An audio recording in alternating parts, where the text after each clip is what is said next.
Hello friends, welcome to Srushti's kitchen. ಇವತ್ತಿನ ರೆಸಿಪಿಯಲ್ಲಿ ನಾನು ನಿಮಗೆ ಸಖತ್ ಟೇಸ್ಟಿಯಾಗಿರೋ ಅಂಥ ಈ ಸೀಸನ್ನಲ್ಲಿ ಸಿಗುವ ಹುಣಸೆ ಚಿಗುರಿನ ಪಪ್ಪು ಹೇಗೆ ಮಾಡೋದು ಅಂತ ನೋಡಿಸ್ತಾ ಇದ್ದೀನಿ. ಈ ಸೀಸನಲ್ಲಂತೂ ಎಳೆಯಾಗಿ ಚಿಗುರು ಆಗ್ತಾ ಇರುತ್ತೆ ಹುಣಸೆ ಮರದಲ್ಲಿ. ಆ ಚಿಗುರಿಂದ ಸಖತ್ ಟೇಸ್ಟಿಯಾಗಿ ಪಪ್ಪು ಹೇಗೆ ಮಾಡೋದಂತ ನೋಡೋಣ. ನಾವು ತಿನ್ನೋವಾಗ ಹುಳಿಯಾಗಿ ಖಾರವಾಗಿ ಸಖತ್ತಾಗಿರುತ್ತೆ ಅಂತಲೇ ಹೇಳ್ಬೋದು. ಅದು ಈ ಸೀಸನ್ಗಳಲ್ಲೇ ನಾವು ಇಂಥವೆಲ್ಲ ಮಾಡ್ಕೋಬೇಕು, ಮತ್ತು ಬೇಕಂದ್ರೂ ನಮಗೆ ಸಿಗಲ್ಲ ಅಲ್ವಾ? ಹಾಗಿದ್ರೆ ತಡ ಬೇಡ, ತಯಾರಿ ವಿಧಾನ ನೋಡೋಣ. ಫ್ರೆಂಡ್ಸ್, ನಾನಿಲ್ಲಿ ನೋಡಿ ಎಳೆಯಾಗಿರೋ ಅಂಥ ಚಿಗುರನ್ನು ತೊಗೊಂಡಿದ್ದೀನಿ. ಇಲ್ಲಿ ಸಿಗೋದು ಕಷ್ಟ, ನಾನು ಊರಿಗೆ ಹೋದಾಗ ತೊಗೊಂಬಂದಿದ್ದೆ ಇದನ್ನು. ನೋಡಿ ಎಷ್ಟು ಎಳೆಯಾಗಿದೆ ಅಲ್ವಾ? ಈಗ ಇದನ್ನು ನಾನು ಚೆನ್ನಾಗಿ ವಾಶ್ ಮಾಡಿ ಇಟ್ಟಿದ್ದೀನಿ.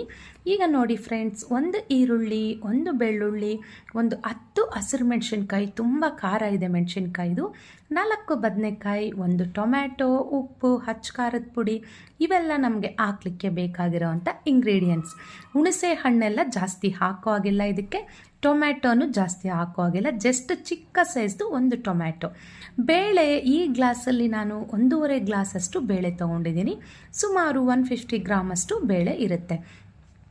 ಇದನ್ನು ಒಂದು 30 ನಿಮಿಷಗಳ ಕಾಲ ಈ ರೀತಿ ನೆನೆಸಿಟ್ಟಿದ್ದೀನಿ. ಚೆನ್ನಾಗಿ ಸಾಫ್ಟಾಗಿ ಬೇಯುತ್ತೆ. ಹಾಗಾಗಿ ಮೊದಲಿಗೆ ಇಲ್ಲಿ ನಾನು ಒಂದು ಪ್ಯಾನ್ ಇಟ್ಟು 1 ಟೀ ಸ್ಪೂನ್ ಎಣ್ಣೆ ಸೇರಿಸ್ಕೊಂಡು ಈ ಹುಣಸೆ ಚಿಗುರನ್ನ ಸೇರಿಸಿ ಇದನ್ನು ಸ್ವಲ್ಪ ಫ್ರೈ ಮಾಡ್ಕೊಳ್ತಾ ಇದ್ದೀನಿ. ಈ ರೀತಿ ಫ್ರೈ ಮಾಡೋದ್ರಿಂದ ನಮಗೆ ಬೇಗನೂ ಚೆನ್ನಾಗಿ ಬೇಯುತ್ತೆ. ಇದರಲ್ಲಿರೋ ಹುಳಿ ಅಂಶ ಸಹ ಸ್ವಲ್ಪ ನಮಗೆ ಕಡಿಮೆ ಆಗುತ್ತೆ, ಯಾಕಂದರೆ ಇದು ತುಂಬ ಹುಳಿಯಾಗಿರುತ್ತೆ ಅದಕ್ಕೆ. ಈಗ ನೋಡಿ ಫ್ರೈ ಆದಮೇಲೆ ಸ್ಟವ್ ಆಫ್ ಮಾಡಿದ್ದೀನಿ. ಈಗ ಒಂದು ಕುಕ್ಕರ್ ತೊಗೊಂಡಿದ್ದೀನಿ. ನಾವು ನೆನೆಸಿ ರೆಡಿ ಮಾಡಿ ಇಟ್ಕೊಂಡಿರೋ ಅಂಥ ಬೇಳೆಯನ್ನು ಇದಕ್ಕೆ ಸೇರಿಸ್ಕೊಳ್ತಾ ಇದ್ದೀನಿ. ತೊಗರಿ ಬೇಳೆ ಹಾಕಿದ ನಂತರ ಈರುಳ್ಳಿ, ಹಸಿಮೆಣಸಿನ್ಕಾಯಿ, ಬೆಳ್ಳುಳ್ಳಿನ ಸೇರಿಸ್ಕೊಳ್ತಾ ಇದ್ದೀನಿ. ನಂತರ ಟೊಮ್ಯಾಟೊ ಮತ್ತು ಬದನೆಕಾಯಿ ಹೋಳುಗಳನ್ನು ಸಹ ಸೇರಿಸ್ಕೊಳ್ತಾ ಇದ್ದೀನಿ.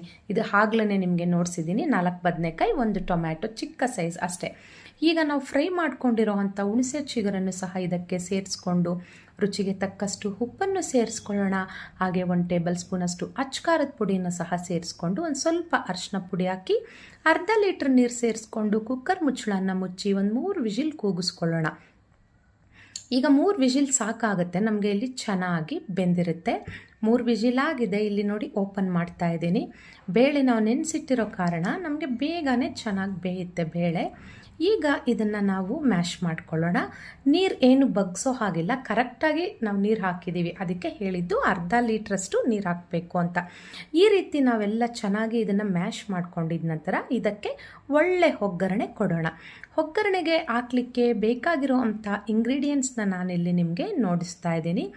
ಒಂದು ಬೆಳ್ಳುಳ್ಳಿನ ಒಟ್ಟು ಸಮೇತ ಈ ರೀತಿಯಾಗಿ ಜಜ್ಜಿಟ್ಕೊಂಡಿದ್ದೀನಿ. ಒಂದು ಚಿಕ್ಕ ಈರುಳ್ಳಿ ಕಟ್ ಮಾಡಿಟ್ಕೊಂಡಿದ್ದೀನಿ. ಕರಿಬೇವು ಸೊಪ್ಪು, ಹಾಗೆ 4 ಒಣಮೆಣಸಿನ್ಕಾಯಿ. ಈಗ ಒಗ್ಗರಣೆಗೆ ಇಲ್ಲಿ ನಾನು 1 ಟೇಬಲ್ ಸ್ಪೂನಷ್ಟು ಎಣ್ಣೆ ಸೇರಿಸ್ಕೊಳ್ತಾ ಇದ್ದೀನಿ. ನಂತರ ಇದಕ್ಕೆ 1 ಟೀ ಸ್ಪೂನ್ ಸಾಸಿವೆ, ನಂತರ 1 ಟೀ ಸ್ಪೂನಷ್ಟು ಜೀರಿಗೆಯನ್ನು ಸೇರಿಸ್ಕೊಳ್ತಾ ಇದ್ದೀನಿ. ಇದೆಲ್ಲ ಚೆನ್ನಾಗಿ ಚಿಟಪಟ ಅಂದಮೇಲೆ ಇದಕ್ಕೆ ಈರುಳ್ಳಿನ ಸೇರಿಸ್ಕೊಳ್ತಾ ಇದ್ದೀನಿ. ನಂತರ ಇದಕ್ಕೆ ಬೆಳ್ಳುಳ್ಳಿ, ಜಜ್ಜಿಟ್ಟಿರೋ ಅಂಥ ಬೆಳ್ಳುಳ್ಳಿನ ಹಾಕಿ ಈಗ ಸ್ವಲ್ಪ ಕರಿಬೇವು ಸೊಪ್ಪು ಹಾಗೆ ಒಣಮೆಣಸಿನ್ಕಾಯಿ 4 ಈ ರೀತಿ ತುಂಡು ಮಾಡಿ ಹಾಕ್ಕೊಳ್ಳಿ. ಈಗ ಲೋ ಫ್ಲೇಮಲ್ಲಿ ಒಗ್ಗರಣೆ ಎಲ್ಲ ನಮಗೆ ಒಳ್ಳೆ ಕಲರ್ ಬಂದು ಒಳ್ಳೆ ಫ್ಲೇವರ್ ಬರೋವರೆಗೂ ಫ್ರೈ ಮಾಡಿಕೊಂಡು ಈಗ ಇದಕ್ಕೆ ನಾವು ರೆಡಿ ಮಾಡಿಟ್ಕೊಂಡಿರೋ ಅಂಥ ಪಪ್ಪನ್ನು ಸೇರಿಸ್ಕೊಳ್ಳೋಣ. ಅದಕ್ಕೂ ಮೊದಲು ಸ್ವಲ್ಪ ಇಂಗನ್ನು ಸಹ ಸೇರಿಸ್ಕೊಂಡ್ರೆ ನಮಗೆ ಇಲ್ಲಿ ಎಕ್ಸ್ಟ್ರಾ ಫ್ಲೇವರ್ ಸಖತ್ ಟೇಸ್ಟಿಯಾಗೂ ಬರುತ್ತೆ. ನಮ್ಮ ಆರೋಗ್ಯಕ್ಕೂ ತುಂಬ ಒಳ್ಳೆಯದು ಇಂಗು. ಈಗ ಈ ಒಗ್ಗರಣೆಗೆ ನಾವು ರೆಡಿ ಮಾಡಿಟ್ಟಿರೋ ಅಂಥ ಪಪ್ಪನ್ನು ಸೇರಿಸ್ಕೊಳ್ಳೋಣ. ಈಗ ಅದೇ ಕುಕ್ಕರ್ಗೆ ಒಂದು ಚಿಕ್ಕ ಗ್ಲಾಸಲ್ಲಿ ನೀರನ್ನು ಸೇರಿಸ್ಕೊಂಡು ಅದನ್ನೆಲ್ಲ ತೊಳ್ಕೊಂಡು ಆ ನೀರನ್ನು ಸಹ ಇದಕ್ಕೆ ಸೇರಿಸೋಣ. ನೀರು ಅಂದರೆ ಹೆಚ್ಚಾಗಿ ಎಲ್ಲ ನೋಡಿಸ್ತಾ ಇದ್ದೀನಿ ನೋಡಿ, ಇಷ್ಟೇ. ಇದು ನಮಗೆ ತುಂಬ ತಿಳಿಯಾಗೂ ಇರಬಾರ್ದು. ಈ ಪಪ್ಪು ಅನ್ನೋದು ನಮಗೆ ಸ್ವಲ್ಪ ಗಟ್ಟಿಯಾಗೇ ಇರಬೇಕು. ಚಪಾತಿಗಾಗಲಿ, ಮುದ್ದೆಗಾಗಲಿ, ಯಾವುದಕ್ಕೆ ಆಗಲಿ, ವೈಟ್ ರೈಸ್ಗಾಗಲಿ ತುಪ್ಪ ಹಾಕ್ಕೊಂಡು ಬಿಸಿ ಬಿಸಿ ಅನ್ನಕ್ಕೆ ಈ ಪಪ್ಪನ್ನು ಸೇರಿಸ್ಕೊಂಡು ತಿಂತಾ ಇದ್ದರೆ ಅದು ನಾನು ಹೇಳೋದಕ್ಕಿಂತ ಟೇಸ್ಟ್ ಮಾಡಿದ್ರೇ ಗೊತ್ತಾಗುತ್ತೆ, ಅಷ್ಟು ಸಖತ್ತಾಗಿರುತ್ತೆ ಫ್ರೆಂಡ್ಸ್. ಈ ಸೀಸನ್ನಲ್ಲಿ ಸಿಗೋವಂಥ ಈ ಹುಣಸೆ ಚಿಗುರಿಂದ ಮಾಡಿರೋ ಪಪ್ಪು ನಿಮಗೆ ಇಷ್ಟ ಆಯ್ತಲ್ವಾ? ಹಾಗಿದ್ರೆ ನೀವು ಟ್ರೈ ಮಾಡಿ. ನಂತರ ಸೀಸನ್ ಮುಗಿದ ಮೇಲೆ ನಮಗೆ ಸಿಗಲ್ಲ. ಈಗ ನೋಡಿ ಬಿಸಿ ಬಿಸಿ ಮುದ್ದೆ ಹೊಟ್ಟಿಗೆ ನಾನಿಲ್ಲಿ ಊಟಕ್ಕೆ ರೆಡಿ ಮಾಡ್ಕೊಂಡಿದ್ದೀನಿ. ತುಂಬ ಚೆನ್ನಾಗಿರುತ್ತೆ. ಇಷ್ಟ ಆಯ್ತಲ್ವಾ ಫ್ರೆಂಡ್ಸ್ ನಿಮಗೆ? ಹಾಗಿದ್ರೆ ನನ್ನ ಚಾನಲ್ಗೊಂದು ಲೈಕ್ ಮಾಡಿ, ಶೇರ್ ಮಾಡಿ, ಸಬ್ಸ್ಕ್ರೈಬ್ ಮಾಡಿ. ಮುಂದಿನ ವಿಡಿಯೋದಲ್ಲಿ ನಾವು ಭೇಟಿಯಾಗೋಣ. ಶುಭ ದಿನ.